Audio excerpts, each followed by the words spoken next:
E aí galera, tudo certo? Aqui quem fala é o Guilherme, professor de Geografia do cursinho Acreditar, seu curso pré-vestibulinho. Na aula de hoje vamos falar sobre a população brasileira. Essa aula, como é uma aula mais extensa, dividimos em duas partes. População Brasileira 1, em que vamos falar sobre algumas migrações internas que aconteceram no país, e também de duas etnias. E na População Brasileira 2, onde a gente vai tratar um pouquinho sobre os processos de imigração e emigração, falando dos principais povos que vieram ao Brasil. Tudo bem? Bom, então começando essa aula, vamos falar um pouquinho sobre as migrações internas que aconteceram durante toda a história do Brasil. Ao longo da história, nós vemos dois principais fluxos de alguns povos do Brasil. Primeiro deles, a população residente na região Nordeste. Nós, analisando a história, percebemos que existem alguns principais fluxos migratórios colocados por essas setas. Cada um deles nos mostra o deslocamento da população nordestina, saindo do Nordeste e indo para outras áreas. Lembram-se daquela aula em que falamos um pouco de migração? Eu preciso que você lembre do conceito de migração. Migração é todo o processo de movimentação populacional que é movido por uma área de repulsão, onde eu tenho fatores negativos que fazem com que a população saia desse local, e fatores de atração, que fazem com que a população escolha uma área que ela queira ir. Por exemplo, lá no passado, o Nordeste tinha uma condição de saúde precária, uma condição de trabalho também precária. Olhavam para a região Sudeste, principalmente para São Paulo, Rio de Janeiro, e encontravam melhores condições de vida, saindo então do Nordeste e indo para o Sudeste. Nós vamos ver que hoje isso acontece ao contrário, a população de São Paulo que está indo para o Nordeste. Mas vamos focar então no período histórico em que tudo isso aconteceu. Listado ali em ordem alfabética, nós começamos pela setinha amarela, com a letra A. A letra A nos mostra a migração da população nordestina saindo do Nordeste e indo para Minas Gerais. Isso lá no século XVIII e XIX, ou seja, de 1701 até 1800 e pouco. Nesse período encontrávamos a economia brasileira sustentada principalmente na extração mineral. Então, o primeiro fluxo migratório que aconteceu no Brasil em relação à população nordestina está ligado ao processo de extração mineral. A segunda setinha, listada pela letra B, também sinalizada pela seta preta, nos mostra o fluxo de população saindo do Nordeste e indo para a Amazônia, isso no século XIX. Nessa época, existia a extração do látex. A indústria automobilística crescia cada vez mais. Um senhor chamado Henry Ford criava o primeiro automóvel, um dos primeiros automóveis do mundo. E o automóvel acabava utilizando de estruturas arredondadas chamado pneu, certo? Os pneus inicialmente não utilizavam do látex, mas posteriormente perceberam que o látex servia muito bem para esta função. Extraíam então o látex a partir das seringueiras. A região norte apresentava uma grande e vasta produção de seringueiras, consequentemente, produção de látex. Como então o látex estava em alta, a população nordestina viu a oportunidade de trabalho crescer lá na região da Amazônia, se deslocando então.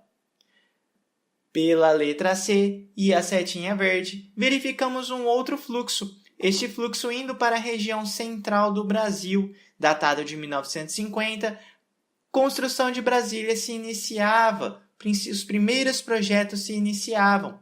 Assim, a população nordestina via a oportunidade de poder trabalhar para construir toda a grandiosa estrutura que temos lá em Brasília. Pela letra D, verificamos um dos maiores fluxos de população, a saída então da população nordestina após 1960 e procurando melhores condições de vida, de trabalho, de saúde nas grandes metrópoles de São Paulo e Rio de Janeiro.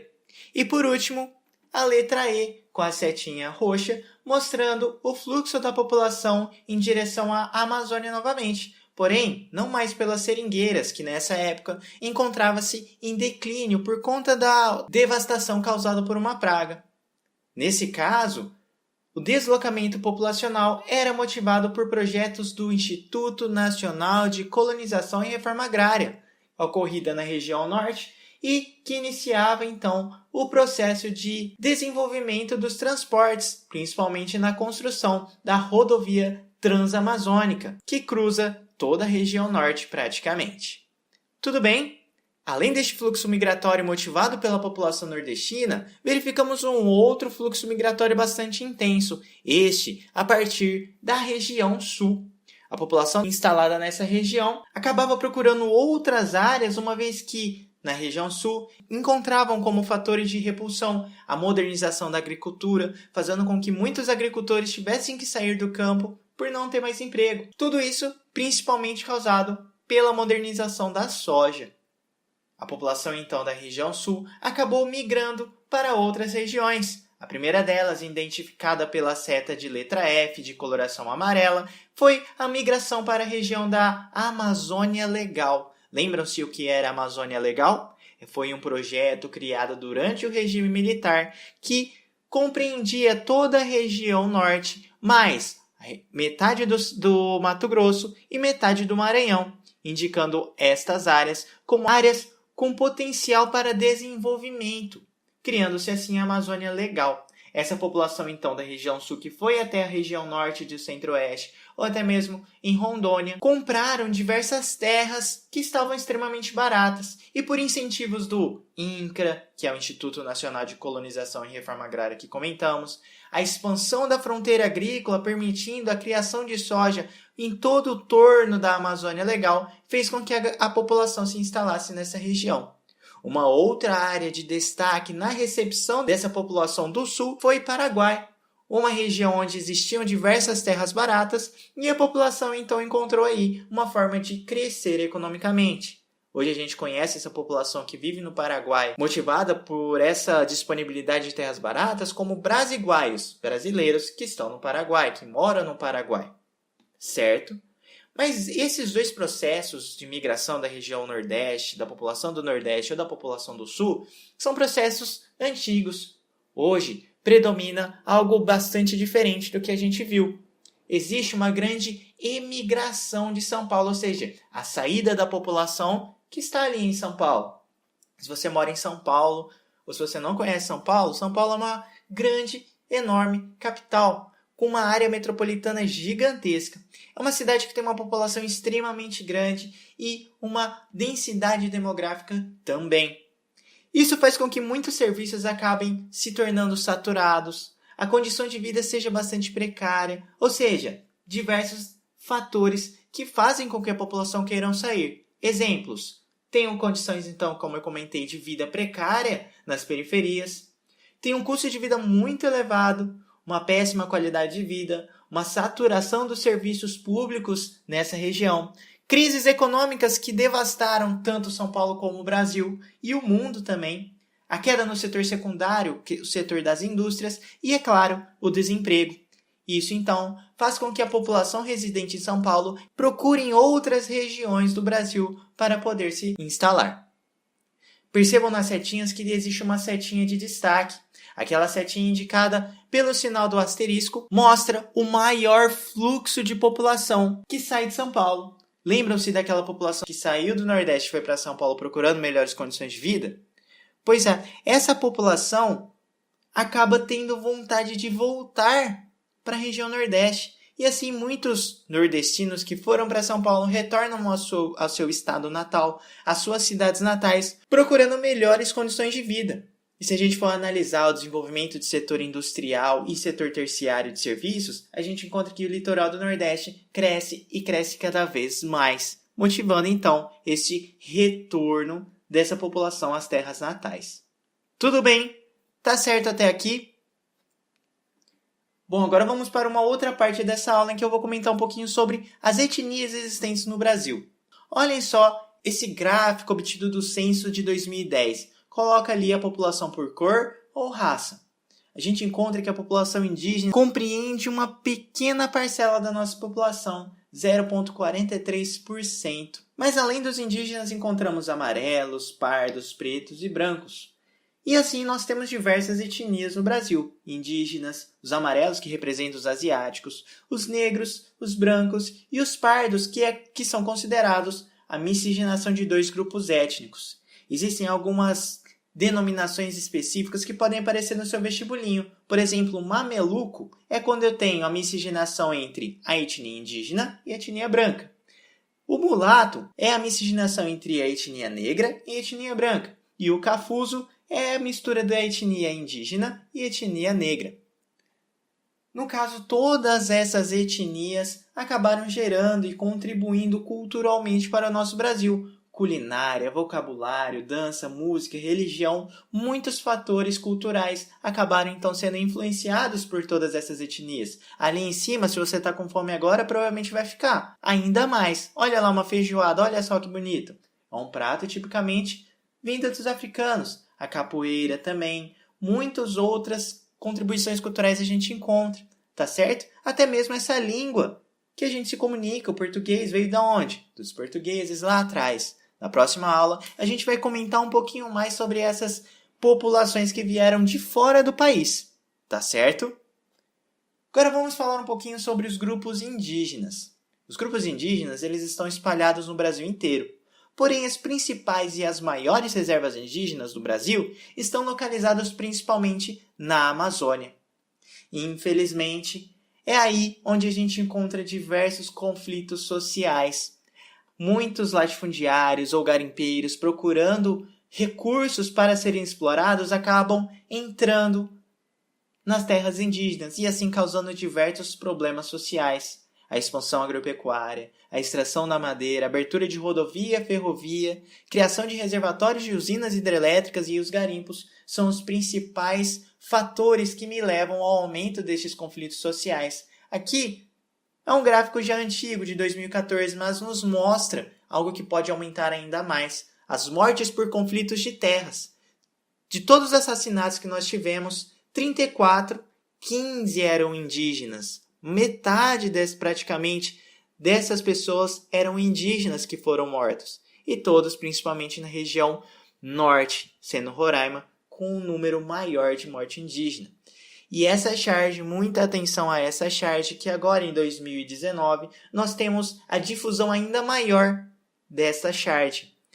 Mostra ali o indígena infelizmente morto pelo agronegócio. E por que, Gui, que a gente está vendo cada vez mais? Nosso atual presidente retirou da FUNAI, a instituição que definia a demarcação de terras indígenas, a responsabilidade disso, passando então para o Ministério da Agricultura. Notícia essa, de 1º de janeiro de 2019. Essa outra, onde o plano de Bolsonaro para demarcações indígenas pode parar na justiça, ou seja, a justiça vai avaliar tudo isso de 3 de janeiro de 2019. E aqui novamente, Bolsonaro transfere para a agricultura as demarcações de terras indígenas e olhem só, populações quilombolas. Ou seja, um dos principais fatores que me levavam a conflitos sociais relacionados aos indígenas, que é a agropecuária, vai tomar conta agora da divisão de terras dos indígenas. Será que isso vai ser bom? Será que isso vai ser ruim? Só o tempo nos dirá. Agora vamos falar um pouquinho sobre a população negra, a etnia negra. Os negros eles vieram para o Brasil, infelizmente introduzidos pela escravidão, principalmente nos municípios de São Luís, Recife, Salvador e Rio de Janeiro, ou seja, região Nordeste e região Sudeste, áreas onde tivemos a exploração, por exemplo, da cana-de-açúcar. Os principais grupos étnicos que entraram no Brasil eram sudaneses e bantus, vindos lá então da África. E muitos desses escravos eles eram submetidos a condições extremamente precárias, desumanas, o que faziam com que muitos se revoltassem e fugiam. Esses escravos que fugiam formavam pequenas vilas escondidas em meio à vegetação. Essas vilas eram chamadas de quilombos, que permanecem até os dias atuais. Olha só que bonito, o quilombo Ivaporunduvá. Um quilombo que resistiu a todos os anos e está ali, firme e forte. Os quilombos eles são chamados hoje de comunidades quilombolas. E são então comunidades remanescentes dos quilombos.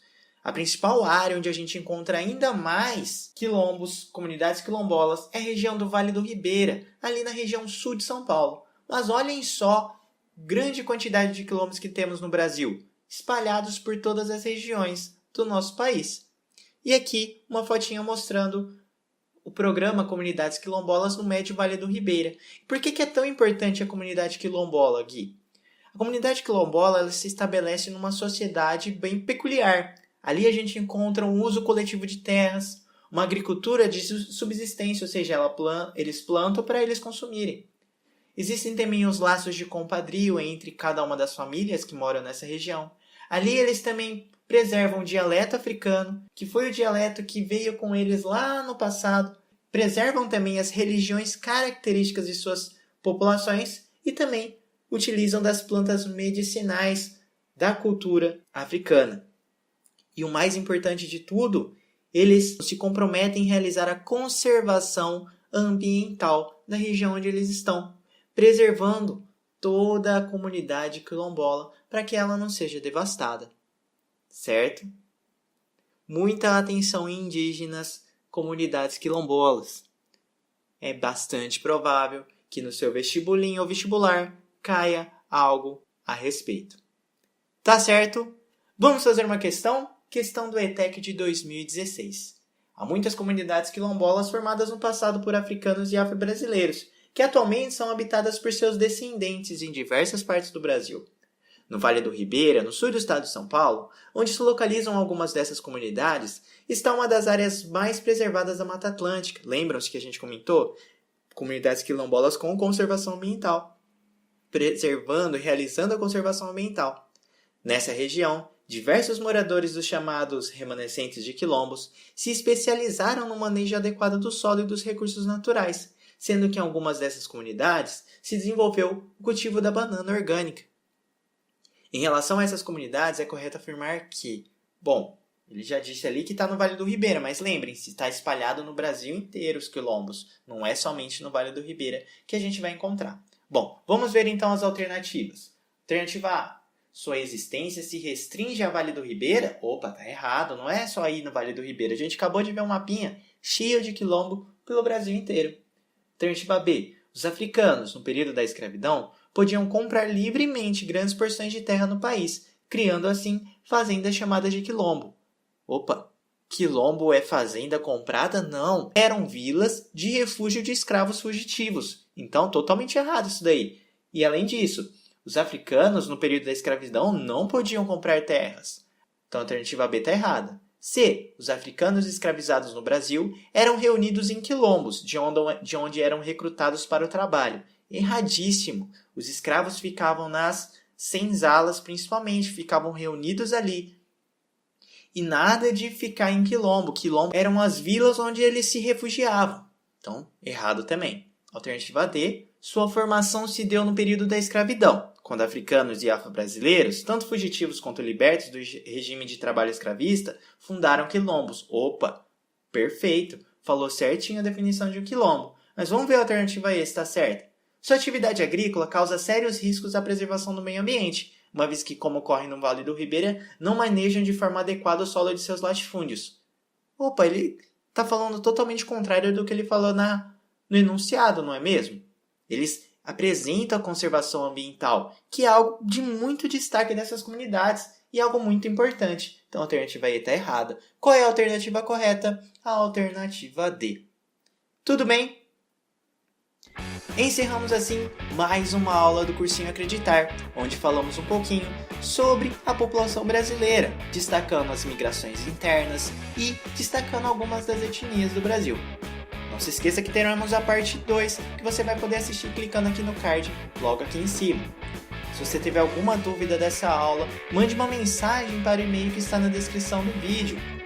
Não esqueça de nos seguir nas redes sociais, de acessar nosso site para pegar nossos simulados e nosso material. E se você gostou desse vídeo, deixe o like, se inscreva no canal, assista às outras aulas de geografia e assista às aulas das outras disciplinas. Tá certo? Tamo junto, valeu, falou!